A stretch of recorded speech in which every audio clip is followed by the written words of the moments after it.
നമുക്കിന്നേ ഈ ഫയറും ബൗൺസിംഗ് ബോർഡും വന്ന കൺട്രോളർ അതിന്റെ വർക്കിംഗ് നോക്കാം.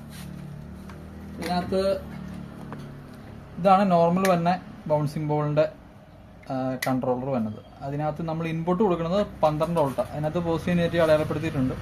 പിന്നെ ഔട്ട്പുട്ട് വരുന്നത് 5 വോൾട്ട് ആണ്. അപ്പം ഇതിനകത്ത് പോസിറ്റീവ് നെഗറ്റീവും ഡേറ്റയായിട്ട് പിക്സലിന്റെ സ്ട്രിപ്പാണ് യൂസ് ചെയ്യുന്നത്. അപ്പോൾ നമ്മൾ ഡേറ്റ 1 ഇതിനകത്ത് ഒട്ടിച്ചേക്കണ 2 സ്ട്രിപ്പും ഡേറ്റ 2 ഇതിനകത്ത് ഒട്ടിച്ചേക്കണ 2 സ്ട്രിപ്പുമാണ് കണക്ഷൻ എടുത്ത് കൊടുക്കേണ്ടത്. പോസിറ്റീവ് നെഗറ്റീവും കോമൺ ആയിട്ട് എല്ലാത്തിലേക്കും കോമൺ ആയിട്ട് പോകണം. ഇതിപ്പോൾ നമ്മൾ സെറ്റ് ചെയ്ത് വെച്ചേക്കണതാണ് ഈ ഒരു ബോർഡയിൽ.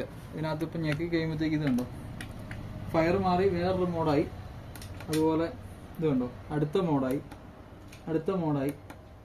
ഇത് കണ്ടോ, ബൗൺസിങ് വന്നത് ഇതാണ്. അപ്പോൾ ഈ ഷേപ്പിൽ നമ്മൾ 1 മീറ്റർ വരെ ഹൈറ്റിൽ ആണ് ഇത് വർക്ക് ആവുള്ളൂ. ഇതിനകത്ത് യൂസ് ചെയ്യുന്ന ഇതുപോലത്തെ 5 വോൾട്ടിന്റെ പിക്സലിന്റെ സ്ട്രിപ്പാണ്.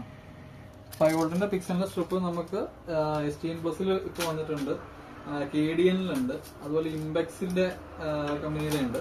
പിന്നെ വാട്ടർ പ്രൂഫ് ആയിട്ട് നമുക്കിപ്പോൾ സ്റ്റോക്ക് വന്നിട്ടുണ്ട് 5 വോൾട്ടിന്റെ തന്നെ സ്ട്രിപ്പ്. അത്യാവശ്യം ക്വാളിറ്റി ഉള്ള ഐറ്റമായത്. അപ്പം ഇങ്ങനെ 3-4 ബ്രാൻഡിന്റെ നമ്മുടെ സ്റ്റോക്ക് ഉണ്ട്.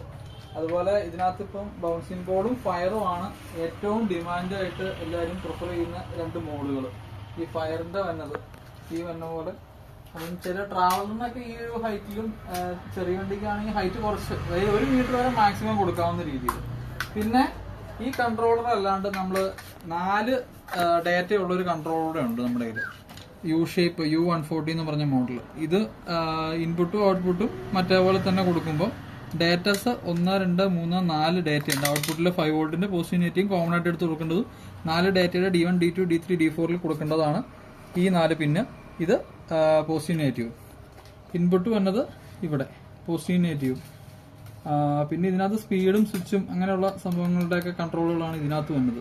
ഇത് നമ്മൾ കൺട്രോൾ ചെയ്യാനുള്ള സ്വിച്ച്. ഇപ്പം ഇതിനകത്ത് പറഞ്ഞത് സ്വിച്ച് നീക്കി കഴിഞ്ഞാൽ അടുത്ത മോഡിലേക്ക് പോകും. അപ്പം ഈ വീഡിയോയിൽ ഇത്രേ ഉള്ളൂ.